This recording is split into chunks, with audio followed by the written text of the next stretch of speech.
Bonjour et bienvenue à ce nouveau numéro de coaching axé sur la Bible. Dans le livre des Nombres, chapitre 21 au verset 14.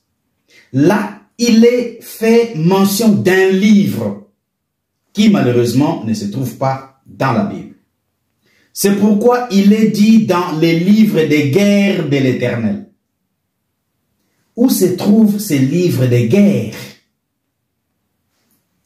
Dans Josué chapitre 10 au verset 13, « Et le soleil s'arrêta, et la lune suspendit sa course, jusqu'à ce que la nation eût tiré vengeance de ses ennemis. Cela n'est-il pas écrit dans les livres du juste? » Où se trouve le livre du juste dans la Bible? C'est de ça qu'il est question.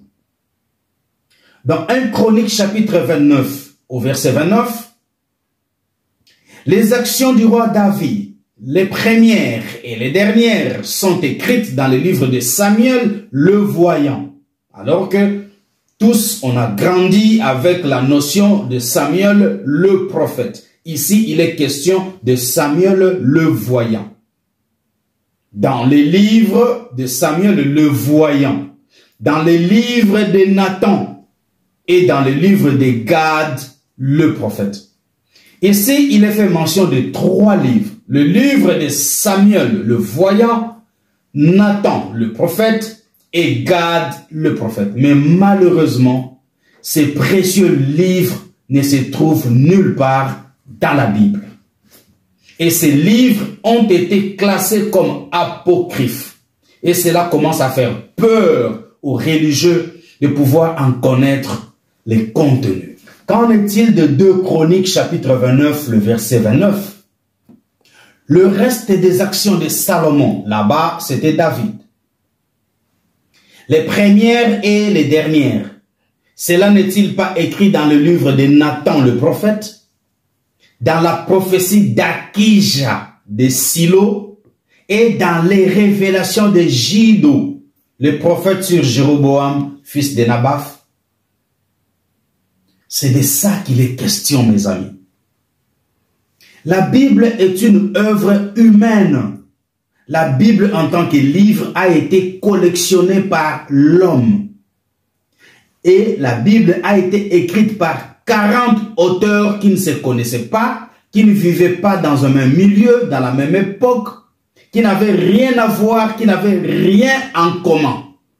Alors comment voulez-vous qu'un truc comme ça soit parfait? Où est parti le livre de Nathan le prophète? Où est parti le livre contenant la prophétie d'Akija de Silo? Où est parti le livre contenant les révélations de Jido? D'aucuns diront, cela ne nous concernait pas, cela n'avait rien à voir à faire avec nous. C'est bien beau. Alors, les victoires de David sur les guerres, les nombres de Philistins tués, ça nous avantage à quoi? Par rapport à notre foi, par rapport à notre spiritualité, par rapport à notre divinité, ça nous avantage à quoi? À absolument rien. Ce n'est que le récit des guerres, ce ne sont que des informations, des choses qui se sont passées parmi un peuple qui n'a jamais été mon peuple ni votre peuple. Dans 2 Chroniques chapitre 20 au verset 34, le reste des actions de Josaphat, les premières et les dernières, cela est écrit dans les mémoires de Jéhu, fils d'Anani, lesquels sont insérés dans les livres des rois d'Israël. Mais quand nous lisons le premier livre des rois et le deuxième livre des rois, nous ne trouvons rien et absolument rien des mémoires de Jéhu. Où sont passées les mémoires de Jéhu?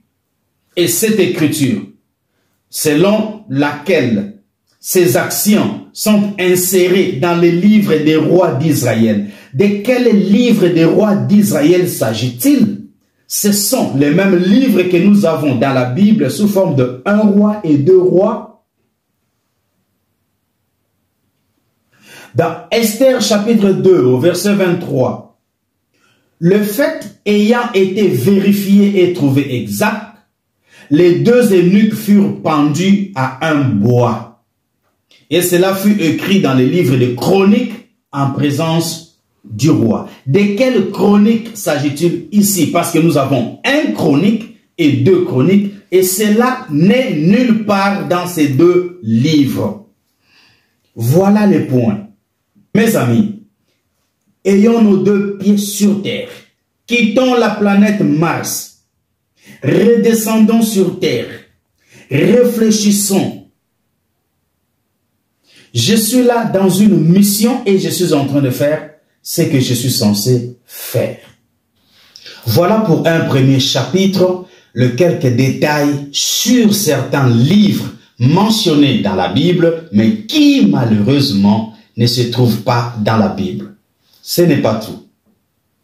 Je vais y revenir. Dans l'entretemps, je ne peux que vous dire, prenez bien soin de vous, méditez sur ces choses, avec l'esprit d'apprendre, l'esprit d'adaptabilité.